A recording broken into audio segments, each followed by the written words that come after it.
I'm Nicole Thompson, 28, the youngest in my family. Ever since I got the call about a family meeting in Pine Valley, California, I've been bracing myself like a storm's on the horizon. My sister's voice still echoes from our last conversation. You can't even afford a real car. She laughed, her tone sharp as glass. The whole family buys that story that I'm some broke dreamer scraping by on odd freelance jobs too stubborn to admit I've failed. I'm still living simply because their idea of success SUVs, designer watches, country club memberships has never meant a thing to me.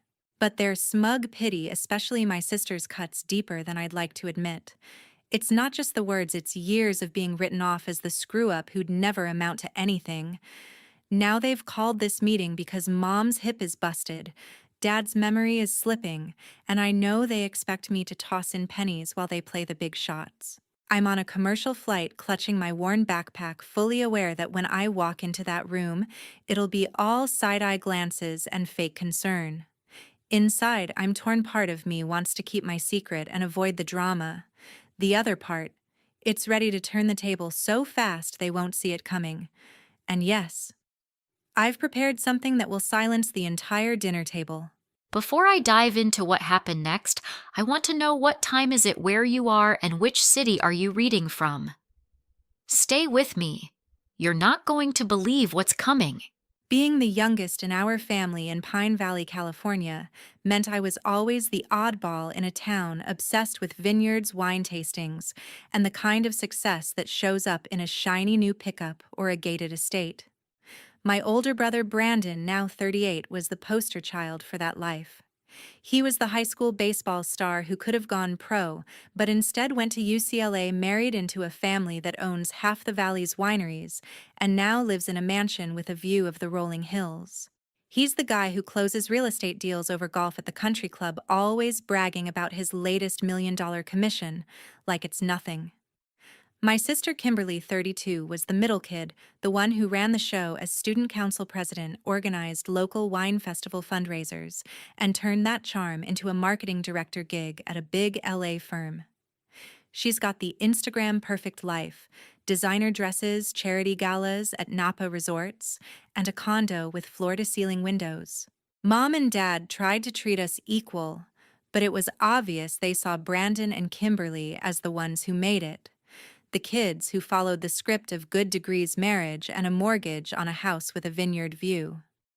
Me, I was the weirdo coding apps in my bedroom while they were sipping Cabernet at family tastings, dreaming up ways to help local farms cut their carbon footprint with tech. They called it a hobby, something I'd grow out of once I got serious about college, or settled down like Kimberly. When I told them at 18 I was ditching college to start my own company, the dinner table went silent like I'd just cursed out loud. Dad stared at his plate, muttering, "You're throwing your life away, Nicole. This isn't how we do things." Mom fretted about security, saying, "Why can't you be practical like your brother, or find someone stable like your sister Brandon?" Smirked and said, "Come on, sis. Startups are for Silicon Valley wannabes. Get a real job." Kimberly just sighed, whispering later, "Don't make us look bad, okay?" That rejection burned, but the real knife came at a family wine festival that summer right after graduation. Flashback to me, standing by the tasting tents, nervous but excited, sharing my idea for an app that tracks carbon emissions for small businesses, thinking they'd finally get it. Brandon nodded, took notes.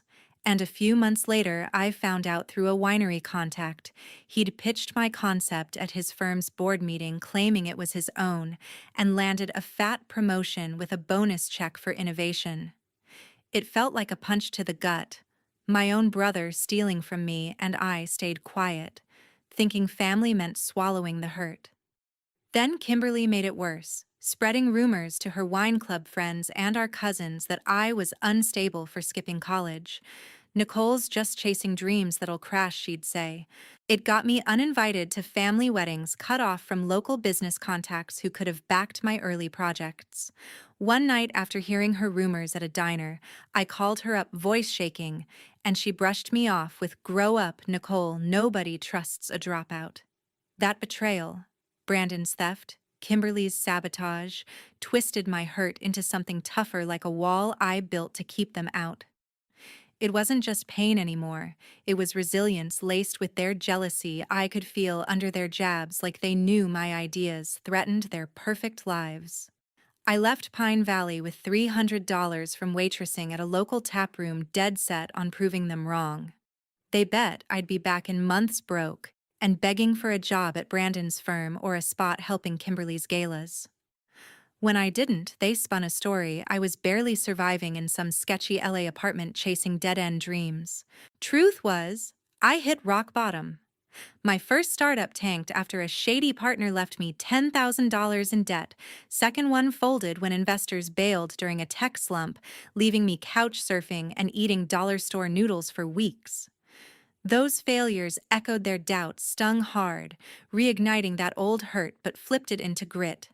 I worked 18-hour days coding in coffee shops until I nailed a carbon tracking patent that changed the game for eco-focused businesses. 3 years of sweat paid off when my company EcoGuard caught fire signing deals with California wineries going green and got bought out for $40 million 6 months ago. I kept my leadership role and a chunk of equity, but never told my family. On holiday calls, they'd assume I was struggling. Brandon offering me a low-level job at his firm to get you on your feet, Kimberly mailing old clothes with notes like, "For your interviews, sis." I'd nod, say thanks, and move on, but inside their words fueled a new edge. That resilience now had a bitter twist of their jealousy, like they sensed my wins and hated it. Keeping my success secret was my shield. Let them underestimate me, show their true colors without me having to justify a thing. It freed me to focus on what mattered, like funding clean water projects in rural areas instead of buying flashy cars or estates. But those betrayals, Brandon's stolen idea, Kimberly's rumors, made my success feel defiant, almost like a quiet middle finger to their world. That wall of secrecy held strong, kept me safe from more sabotage, but it left me isolated too. When the call about mom and dad's health came 3 weeks ago, that wall started to crack, pulling me back into the family mess I'd fought so hard to escape.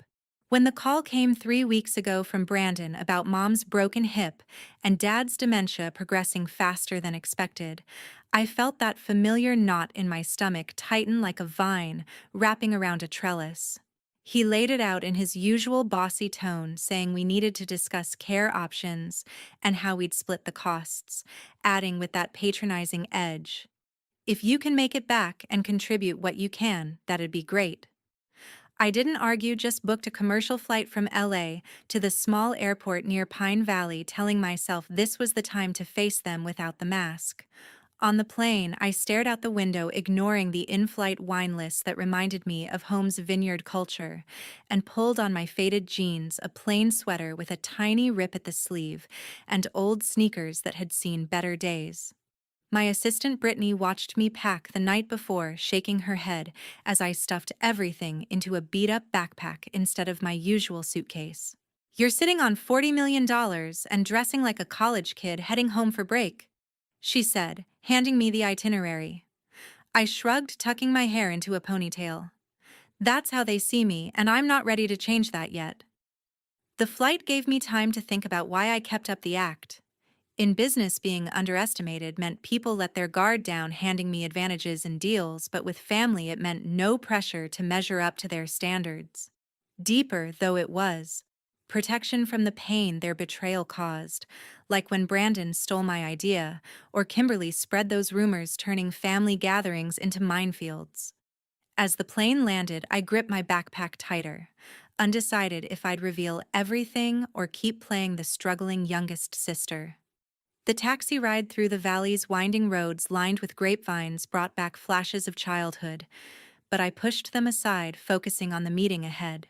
When the cab pulled up to our family home, a cozy ranch-style house with a small vineyard in the back, Brandon was waiting on the porch in his pressed khakis and polo shirt, checking his watch, like I was late for a board meeting.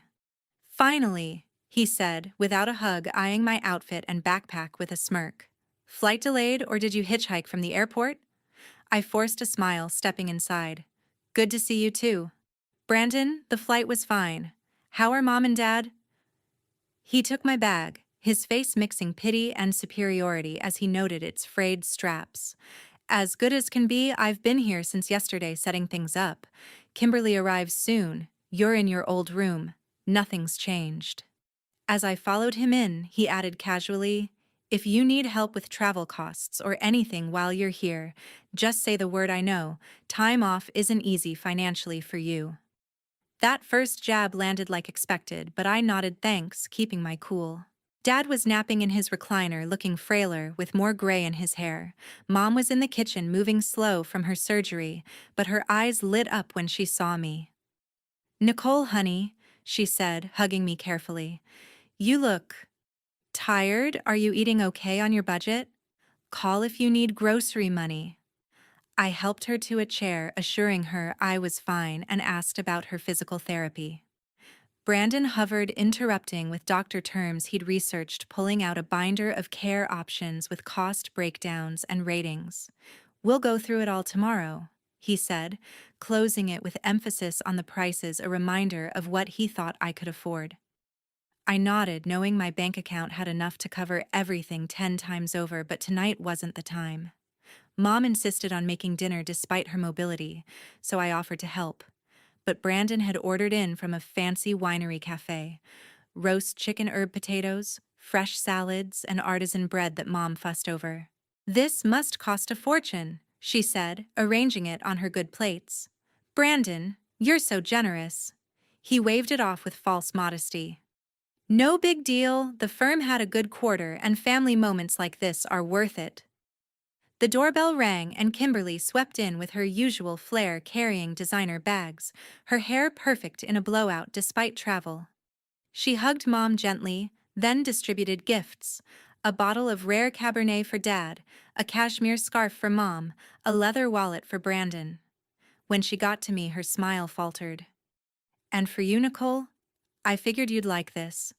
She handed me a gift card to a budget clothing store, explaining, "Your wardrobe seemed dated last visit. This should help with professional pieces for job hunting." I pocketed it evenly, ignoring the dig about employment. "Thanks, Kimberly, thoughtful as always." She patted my arm. "We all want you to succeed. Speaking of which, my firm just landed a huge client, renovating the office with valley views." Dinner talk revolved around their wins: Brandon's big promotion, Kimberly's gala that raised thousands for local arts, her husband's golf tournament at the winery club. When it turned to me, it was all concern. "What about you, Nicole?" Kimberly asked, sipping wine. "Any news on your projects?" I replied vaguely, "Small business stuff, freelancing mostly." Brandon cut in. "I know folks who need basic app work, nothing fancy, but steady pay, better than gigs." I swallowed the urge to mention my gigs sold for 40 million, thanking him instead. Dad stirred, asking, "Still in that cramped apartment with loud neighbors?" "That was 5 years and 2 homes ago. I own a loft with ocean views now, but they didn't need to know yet." "It's comfortable, Dad." Kimberly laughed. Comfort's relative. Remember when Nicole thought success was affording brand name wine instead of box stuff? Everyone chuckled at my simplicity, and the talk shifted to parents' care needs. Brandon went executive mode, saying, "Reality is Mom and Dad need more than Medicare covers. Their savings aren't infinite for the quality they deserve." Kimberly added, "We've scouted exclusive facilities near us with wine tasting socials and top medical care." Throughout they used "we," excluding me, their glances saying I was the youngest who couldn't contribute much. "Premium costs, of course," Brandon said, eyeing me, "but Kimberly and I can handle most, to be fair by means." Kimberly nodded sweetly. "Everyone gives what they can. We don't expect you to match us. Even a small amount helps." My cheeks burned, not from inability, but from them writing me off without asking, years of assumptions piling up. Mom sighed, patting my hand. "You've got potential, Nicole. I don't know why you didn't finish that degree. You could be successful like your brother." "Different paths, Mom," I said quietly. "Not everyone defines success the same." Brandon nodded condescendingly. True, but some definitions are more practical. Security, family care, those are real markers. The digs kept coming subtle but steady, and I held my composure, debating my next move. Then a short flashback hit me from 2 years ago when Dad's first dementia signs showed. I'd secretly wired anonymous donations to their account for doctor visits, pretending it was insurance refunds. One time I overheard Mom thanking the bank error on the phone, while I sat silent at dinner knowing it was me covering thousands in bills. That memory fueled my rising resentment, twisting into a boiling point but with a new layer, anticipation for the reveal, like a cork about to pop on a vintage bottle. By dessert, I decided tomorrow's meeting would be when they learned the truth. But for now, the tension simmered, building to a boil. The family meeting kicked off at 9 sharp in the living room of our Pine Valley home, the morning light filtering through windows overlooking Mom's small vineyard. Brandon stood at the front like a CEO in his pressed polo and slacks his laptop hooked to a projector flashing a PowerPoint titled Parental Care Options and Costs. Mom and Dad sat in their usual armchairs, Mom wincing from her hip pain, Dad staring blankly, struggling to follow. Kimberly perched on the couch, her designer skirt and blouse screaming LA, scrolling her phone between slides. I took the wobbly stool in the corner, the spot they always left for the youngest, feeling their eyes skim over me like I was barely there. Brandon clicked through slides of upscale care facilities, manicured grounds, wine-tasting socials, memory care programs, for Dad gourmet dining with valley views. These are the top options for quality medical care and social engagement, he said, his voice all business. This one's our pick, a new community with private suites, walking paths, even a vineyard tour program for residents. The costs flashed on the screen, thousands monthly, and Mom gasped softly, gripping Dad's hand. That's steep, she murmured. Brandon nodded, flipping to a budget slide. Their retirement savings won't cover it long term, so we're splitting the gap as a family. He glanced at me, his tone heavy with assumption. Kimberly and I can handle 60% each, taking 30, which leaves 10%, about $800 monthly for you, Nicole, if that's doable. Kimberly chimed in, her voice syrupy sweet. We know your situation's tight, so if 800's too much, maybe you could pitch in with visits or something. Nobody expects you to match us. Their words landed like a slap, assuming I was too broke to contribute, never asking what I could actually do. I stayed quiet, letting their narrative play out, curious how far they'd push it. Before I could respond, I needed a moment alone and slipped to the hallway to grab water. That's when I overheard them, Brandon and Kimberly, whispering in the kitchen, their voices low but clear. She'll have to pay whatever we say, Brandon said, a smug edge in his tone. Where else can the failure go? She's got no real job? No options? Kimberly giggled softly. Exactly. Let's set her share low, so she feels useful, but we control the rest. My blood ran cold, their plan to exploit me as the useless youngest hitting like a betrayal stacked on top of their past ones. I clenched my fists, heart pounding, and returned to the living room, face neutral. Brandon wrapped up his presentation, emphasizing the costs again. Premium care isn't cheap, but it's what they deserve. Kimberly nodded, leaning forward. Nicole, we're just being practical. You can't even afford a car, right? That taxi you rolled up in yesterday looked rough. Mom, trying to soften it, added, It's just junk. Dear, you deserve better than that old thing you drive. The room erupted in laughter. Brandon's deep chuckle, Kimberly's high-pitched giggle, even Dad's confused smile joining in. Their mockery lit a fuse inside me, the years of their assumptions, and now this calculated plan to squeeze me dry, snapping something loose. I smirked, pulling out my phone, and dialed Brittany, my assistant, keeping my voice steady.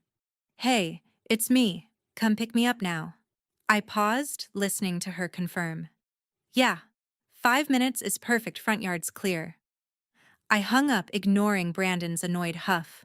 This isn't the time for calls, Nicole. We're discussing serious family business. I leaned back on my stool, calm as ever. Just sorting my ride, don't worry. Kimberly raised an eyebrow, laughing. Another taxi. You really need to get a car one day. I just smiled, letting their smugness hang in the air. 5 minutes later, the unmistakable roar of helicopter blades cut through the morning quiet, growing louder until it was impossible to ignore. Mom peered out the window, her eyes wide. What in the world? Dad shuffled to her side, squinting. Kimberly stood, her phone slipping to the couch. Is that allowed here? She stammered. I gathered my backpack, standing up. No need to call anyone, that's for me. Their faces froze. Brandon's jaw tight, Mom's hand clutching Dad's. Kimberly's eyes darting to the window. The sleek black helicopter settled onto the front lawn, its rotors bending the grass, shaking the vineyard trellises. My pilot Ryan gave a quick wave from the cockpit, his uniform crisp. I walked to the door, turning back to their stunned stares. My ride's here, I said simply, opening the door as the engines idled. Kimberly's face went pale, her knees buckling, and she crumpled to the couch, in a faint, her designer skirt fanning out. Mom gasped, fanning her with a magazine while Brandon stood rooted, his usual confidence cracked. Dad just stared, muttering Nicole like he was seeing me for the first time. I stepped outside the helicopter's roar, drowning their whispers, and gestured for them to follow. Come on, we're not done yet. Let's take this somewhere else. They hesitated, but the sheer shock pulled them out, stumbling toward the chopper like they had no choice. My heart raced, not from fear, but from the thrill of flipping their world upside down, knowing they were about to see the truth they'd never imagined. The helicopter's roar filled the air as we lifted off from Pine Valley, my family strapped in, faces pale from shock. Kimberly still shaky from fainting, Brandon gripping the seat like he could control it. Mom and Dad staring out the window, wide-eyed. Ryan, my pilot, gave me a quick nod through his headset, his crisp uniform a stark contrast to my faded jeans. We banked toward the 20-acre ranch I'd bought 6 months ago just outside LA, a sprawling spread with rolling fields, a modern farmhouse, and a private helipad tucked behind a grove of oaks. As we landed, the dust swirled, and I caught their stunned glances at the property stretching out before us. Welcome to my place, I said, stepping out, leading them toward the farmhouse where Brittany, my assistant, waited with a tablet and a professional smile. Brandon recovered, first his voice sharp. What the hell is this? Nicole. I gestured to the sleek living room with its open windows and vineyard-inspired decor, motioning for them to sit on leather couches around an oak coffee table. This is home, my company's regional base. Kimberly, clutching her purse, snapped. Your company. Since when do you have a company?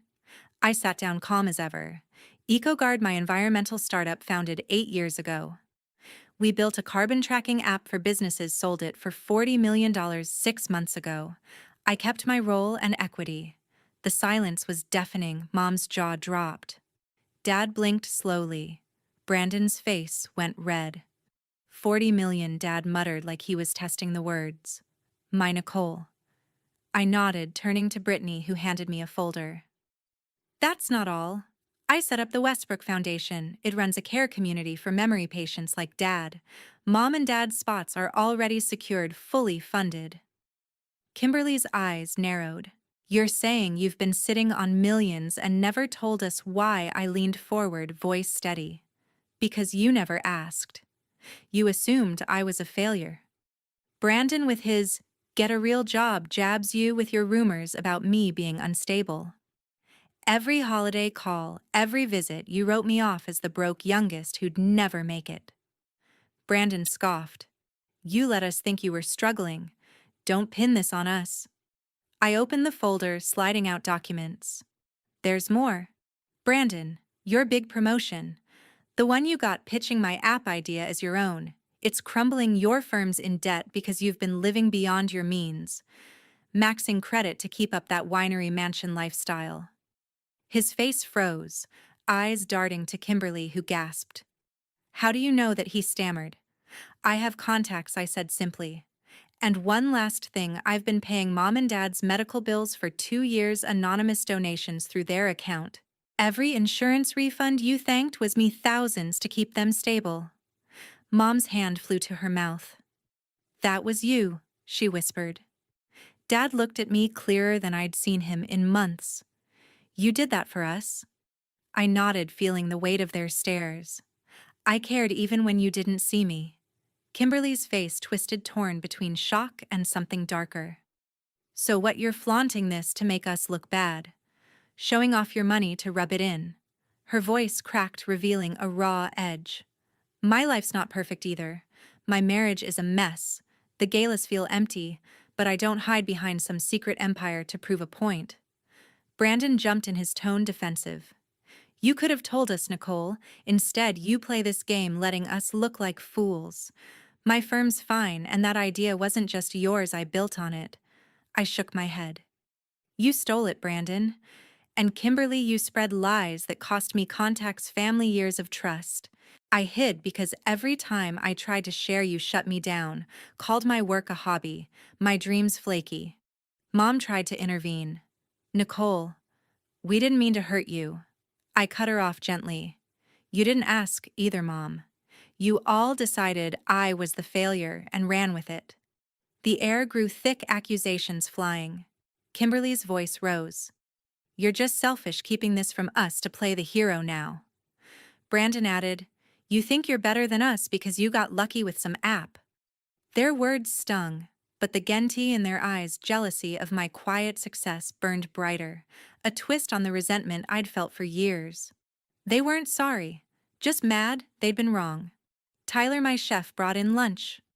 Winery-style plates of grilled salmon herb salads, artisan bread, his eyes wide as he caught the tension, a silent witness to the drama. Brittany stood by, ready with more documents if needed. The table was set, but no one touched the food, the room crackling with unresolved anger. I looked at them, Brandon's clenched fists, Kimberly's trembling lips, Mom and Dad's confused faces, and realized this wasn't going anywhere.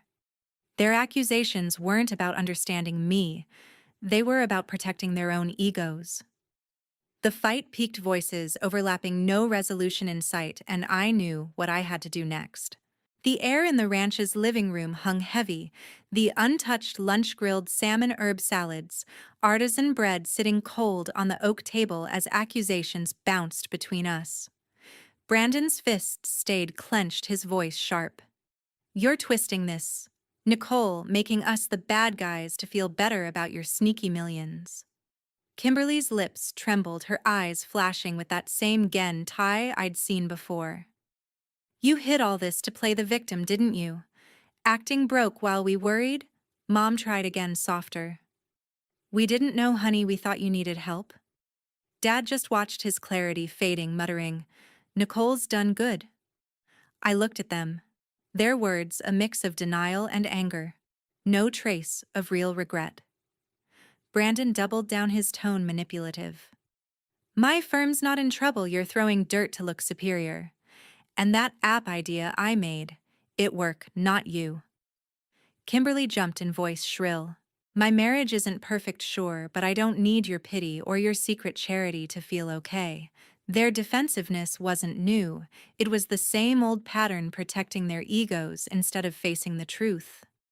I'd hoped for a crack, some hint they'd see me differently, but their accusations only proved they'd never change. I stood up, voice calm but firm. I didn't come here to play hero or victim. I came for Mom and Dad. You've made it clear you don't care who I really am, only how my success makes you look. Brittany handed me another folder, this one with legal papers. The Westbrook Foundation has a trust set up for Mom and Dad, full care, medical, everything, no cost to them or you. It's done, no input needed. Mom's eyes widened. You're doing all that? I nodded. I've been doing it. You don't need to worry. Brandon's face twisted. So you're cutting us out, typical Nicole, always the outsider. Kimberly scoffed. You think you're above us now, throwing money at problems. Their words didn't sting anymore. They just confirmed what I already knew. I turned to Brittany. Get the chopper ready, I'm heading back. She nodded, stepping out to call Ryan. Tyler, the chef, lingered by the door, his wide eyes catching the fallout as he cleared the plates. I faced my family one last time. I'm done trying to prove myself to you. You've got your lives, Your assumptions keep them. I'm not part of this anymore. Kimberly's voice cracked. You're just walking away. After all this, I met her gaze. Yeah, Kimberly, I am. Good luck with your galas. Brandon snorted. You'll regret this when you need us. I didn't reply, just walked out to the helipad where Ryan had the helicopter spinning up. As we lifted off, I saw them standing in the doorway, Brandon fuming, Kimberly clutching her purse. Mom and Dad confused, but silent. The ranch shrank below LA's skyline coming into view, and a weight lifted off my chest. Back in the city, I blocked their numbers, set up the trust to handle Mom and Dad's care without my direct involvement, and let Brittany handle the rest. The consequences hit fast. Brandon's firm got a tip from my contacts about his debt, sparking an internal audit that tanked his golden boy status. Kimberly's rumors about me backfired when winery friends learned the truth, leaving her social circle whispering about her instead. I didn't care to watch it unfold. I was done. Sitting in my loft, looking out at the ocean, I felt lighter than I had in years. This whole mess showed me self-respect beats. Family approval every time. Cutting out those who drag you down opens doors to real support. I'd spent years chasing their validation, letting their betrayal define me, but no more. My success my way was enough. Don't stick around for validation from judgers. Build ties that lift you up. Instead, people who see you for you, not their version of you. Thanks for hearing my side. Subscribe for more family drama stories. Comment if you've ever cut toxic ties, too. I'd love to hear your story.